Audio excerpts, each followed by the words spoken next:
Should you consider a yearly hall pass in your relationship? That is an interesting question. Maybe it's not yearly, maybe it's monthly, maybe it's weekly, or maybe you go in between, maybe it's quarterly. But at the end of the day, the answer to that question is quite simple.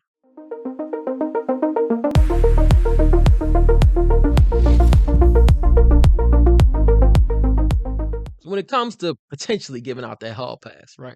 The thing you got to think about, and this is where the honesty comes in, is this something that you're going to be comfortable with?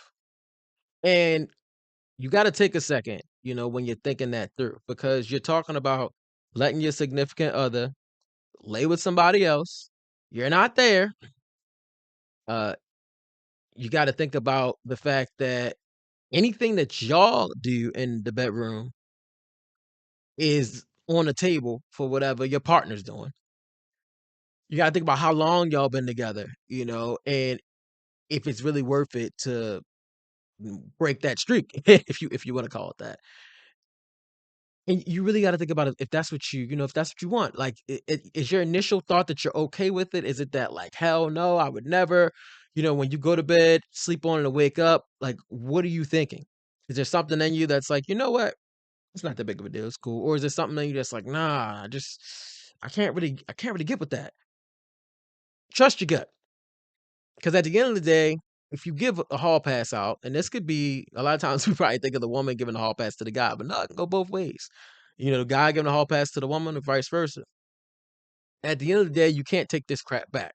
So once you issue that hall pass and they go out and use it and exercise it, you can't take any of that back. And it's not going to be something where if they go out and sleep with somebody else and it really just destroys you, it makes you feel, makes you feel really weird about the relationship, makes you feel weird about your partner. It's not going to be something where, you can reverse any of that. Oh, all right, let me give you the hall pass back, and then I'm just going to undo the sex I had with them. It doesn't work that way. So this isn't something that, if you're considering your relationship, is not something that should be taken lightly. Just like, if you were going to have a threesome, it's not something that should be taken lightly.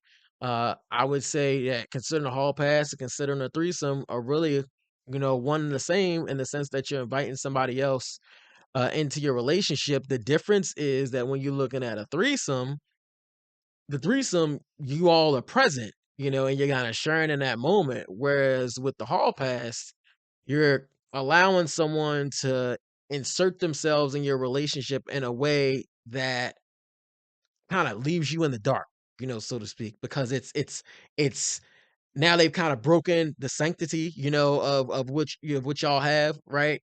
And you're allowing it, but they've kind of broken that seal, but you're not a part of it. And that's something that a lot of people can't stomach. That's something you gotta be honest with yourself about. Is it something that you can really live with? Think about it. And my curiosity, is a hall pass something that you've ever gotten? I wanna know, drop that in the comments. Is it something that you'd ever think about issuing, to your partner? Would you ever consider, or are you one of those people who like, "I don't know, we ain't never doing that." Let me know in the comments, and be sure to check out our next video. We talk about a lot of fun and exciting topics.